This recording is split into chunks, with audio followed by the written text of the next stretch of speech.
So we're going to talk a little bit about cutting. Everything I'm working on right now is already well past preform stage. I'm past 600 into 1200 and 3000. Just working on a little parcel here. I always just batch out stones and work them up. This is freeform. I'm cutting without a dop. I do dop some stones sometimes, not all the time. But right now, I'm working with a bunch of freeforms. Piece of Cortland Gleason. And I work it facing away from me at the wheel, as you can see. Because of the way I cut my girdles, most everything I cut is pretty high dome.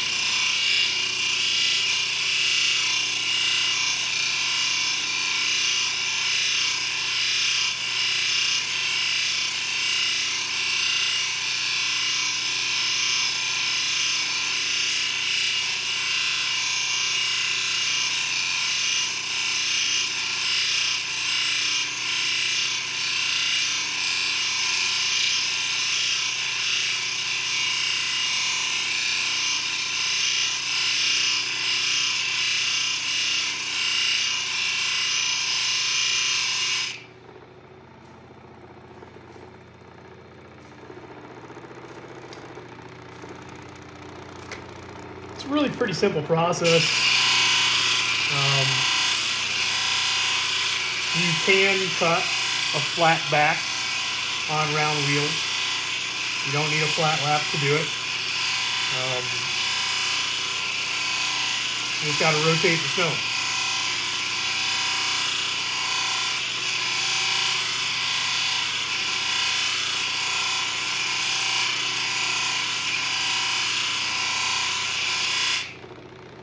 I'm wearing my shop coat in case I'm getting too messy. Shout out to Black Ladder. Big fan of Black Ladder work equipment. I used to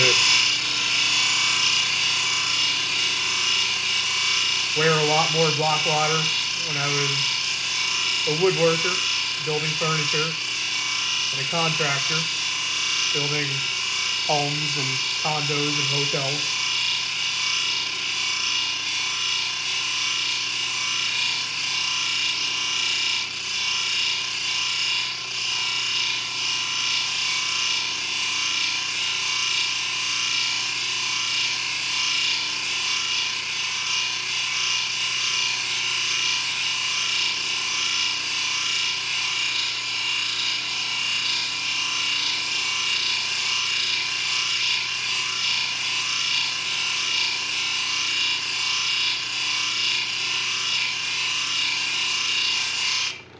Now what you see me doing here is kind of rotating the stone around the wheel. And every time I'm going from the girdle edge out to the center of the stone. Girdle edge out to the center of the stone. Because of the motion that I've gotten used to using, it also works its way across the wheel really nicely. I'm never really only ever working one portion of the wheel. So that's something you want to keep yourself from doing.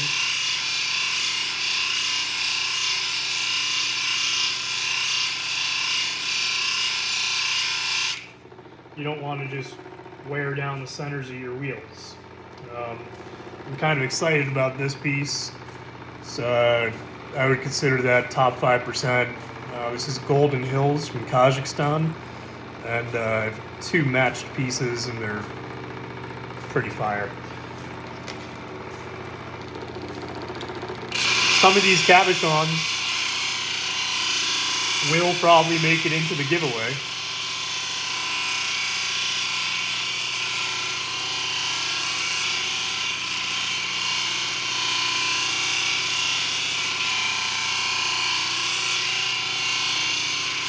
What you're seeing me do right now is just to rotate the stone on the back. These are all open back stones. Yep, these are all open back stones, so the backs will be polished as well. It's just a nice piece of Royston ribbon. Natural, not stabilized.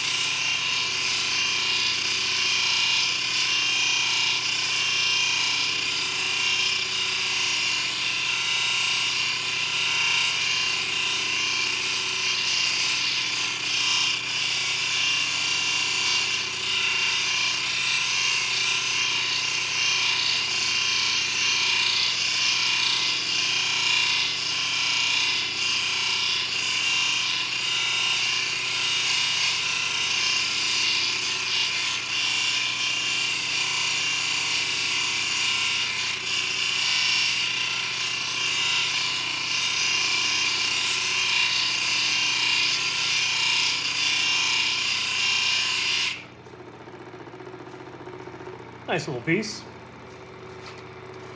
So yeah, this is part of the process of being a smith. Start to finish smith. I cut all my turquoise and other stones from rough.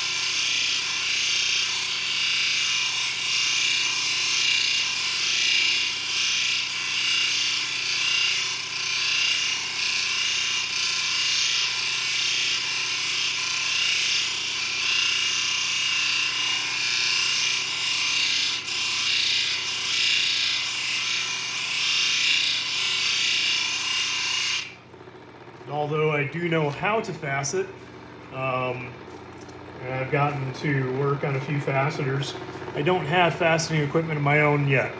So I work with a couple of suppliers for all my faceted goods. It's another pretty nice piece of Royston here.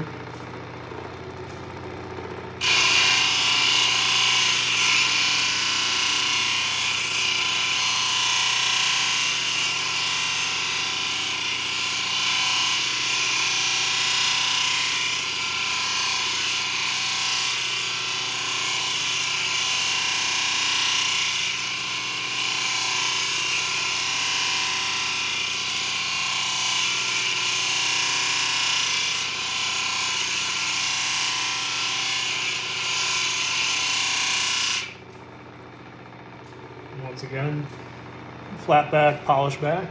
And that's, pretty interesting. That's the back.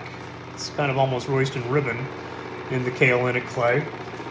This is royal blue, the mine that Chris Rose has now. I got this back when Dean was still alive. And there's the front. So it just shows you how different stone can be, and it's just choice of cut. Just bring it out.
It's going to be a beauty. It already is. It's a nice white buffalo. I just recently trimmed a whole lot of white buffalo. just for the white, isolating the white in the veins to do an inlay ring. That was a chore.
Now you'll notice here, once I'm past 600, I don't touch my girdles anymore. I'll polish the backs and I'll pre-polish and polish the faces. But once my girdles are set at 600, that's where they stay. You're never going to see them. They're behind a bezel. So.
Now here's something I don't cut very often. It's a really nice piece of blue tiger's eye. And I have more. I just pulled this piece out to make into something. It's gorgeous. The chatoyancy in this blue tiger's eye is it's fantastic. Can't wait to show you pictures of this when it goes in the photo booth.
Really cool piece of Seven Dwarves. I like this almost chartreuse yellow.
The Seven Dwarves cuts really nicely. It's a great Varisite.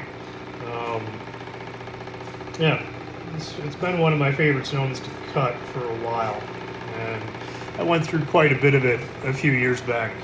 Yeah, it's just a great stone. Some nice polychrome Royston.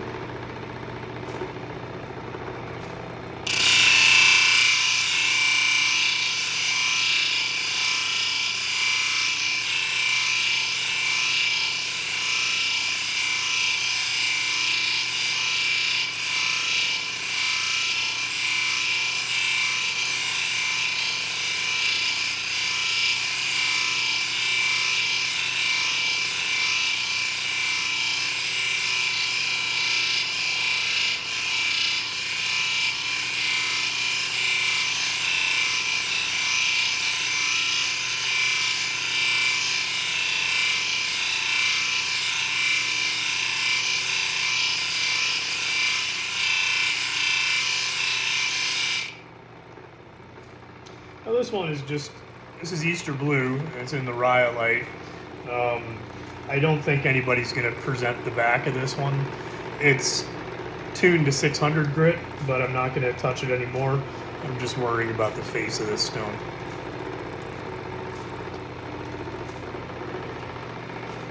Same with this. No color presentation on the back, so I don't worry about it. Once it's at 600 grit, I let it go. It's just about presenting this color from the front.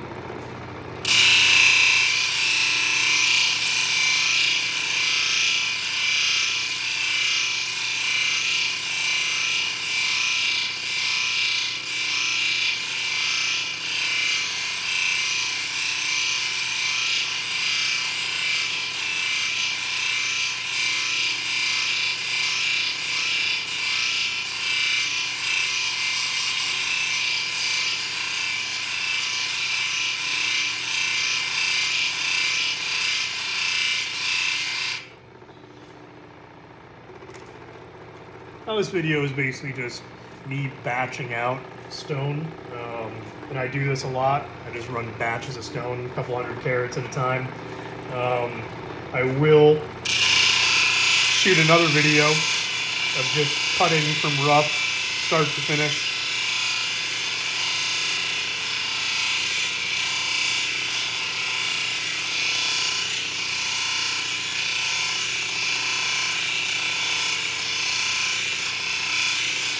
This will just show you in real time.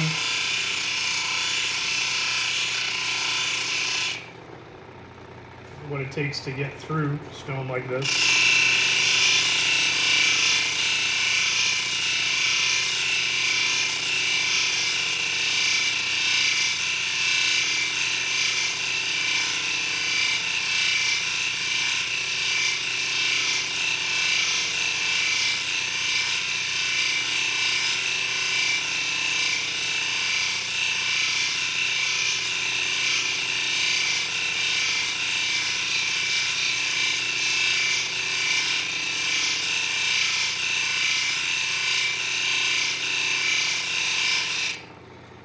anybody that knows, anybody that's, you know, lapidary, you know, once you're past 600 grit, all of your preforming is done. You're, you know, at 600, 1200, 3000, and 3000 and up. At past 3000, I just take it to a muslin buff with ZAM. And that works for most turquoise and other, you know, softer stones. But yeah, you know, this is when it gets quick. When you're 600, 1200, 3000, you're really just, you're not affecting the stone so much. You're just working out the scratches from the grit from the last stone, from the last wheel, and moving on. And you know, your shape is finalized, your cut is finalized, and you're just bringing it into a pre-polished and polished presentation.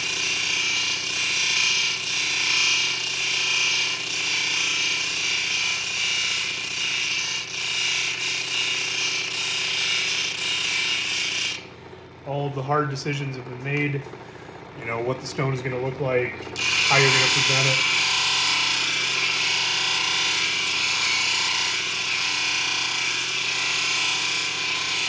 Hi, Dougie.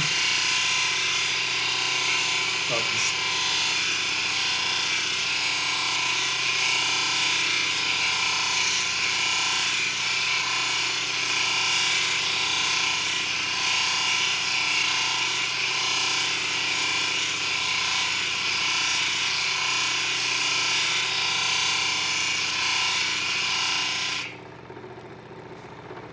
It's a really interesting stone.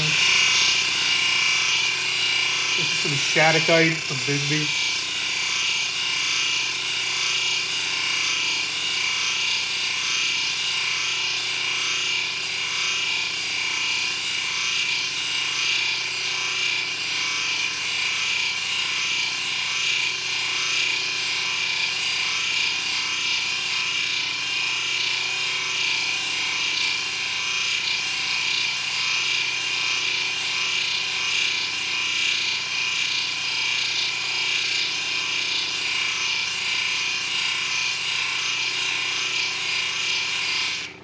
A Shattuckite is one of those type locale stones, you know, mineraloids, that you find popping up, you know, being named Shattuckite in lots of other locations and locales. There's Namibian Shattuckite, there's Shattuckite coming from everywhere. Thing is, the Shattuck shaft was part of the Bisbee mines before the lavender pit was dug. There were a bunch of shafts in and around Bisbee before they dug the lavender pit. The lavender pit isn't named because it's purple. It's not. William Lavender was the mining engineer who was pre-Freeport McMoran that engineered so that's why I call it the lavender pit. But there was a bunch of mine shafts. There's mine shafts all over that, what used to be a mountain there, you know, in the Mule Mountains. Coal shaft, the Czar shaft, you know, coal shaft, old coal shaft material is some of my favorite from Bisbee. And then there's the Shattuck. And the Shattuck, you know, did produce turquoise, but it produced a lot of this wild chrysocolla, which got, you know, it's chrysocolla with azurite, malachite, and everything all mixed in, you know, all in the mineraloid. So they called it Shattuckite, after the owner of that shaft. So let it be known, when you see Shattuckite and it comes from Africa, it's really a chrysocolla of some kind. Real Shattuckite comes from the Shattuck mine in Bisbee.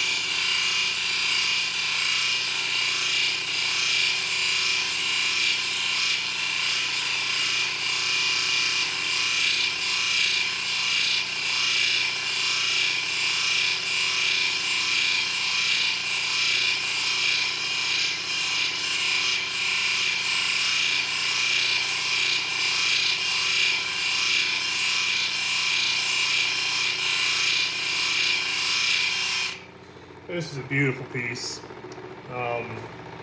This is a Cortland Gleason, and that's about top 5% for Cortland Gleason, and one of my favorites. This is presented thin vein on the altered quartzite, which is the host stone, where a lot of the best stuff was found over there, near the old George, across from the Maid of Sunshine.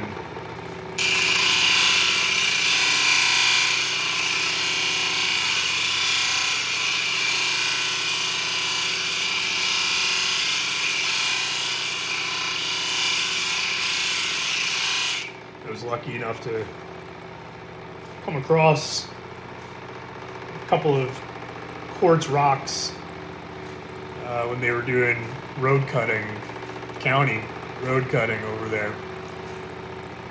And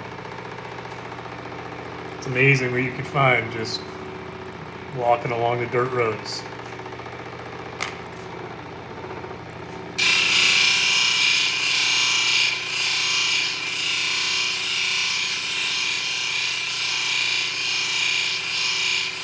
They weren't road cutting, they were road grading.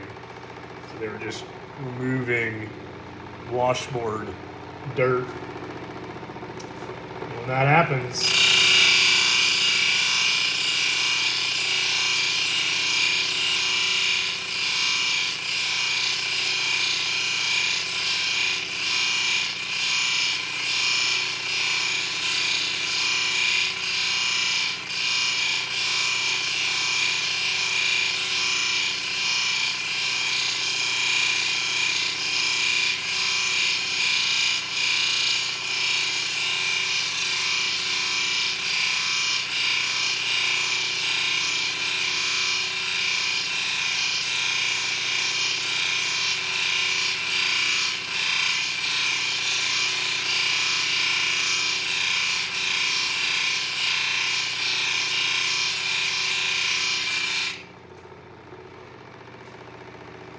more Royston.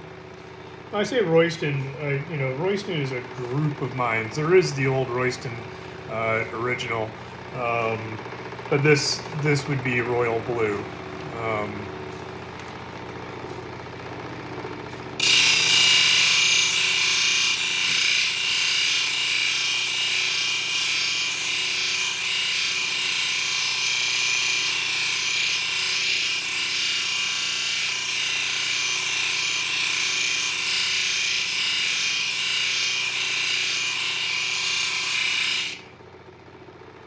Alright, so now this parcel is at 1200 grit. I'm going to continue on with 3000, and I'm going to cut this video here though because I'm at 30 minutes. Hit that like and subscribe, come back and see more. I'm going to be cutting some more turquoise here in the next day or two. We only have about 17 more subscribers on this channel until I could do the giveaway and give somebody 100 carats of free turquoise. So, like and subscribe, get with it, and we'll see you on the next one. I'm probably going to do a video of, ear marker identifiers, characteristics of different mines, so pay attention to that coming up soon. Thanks again. Hit that like and subscribe and come back for more.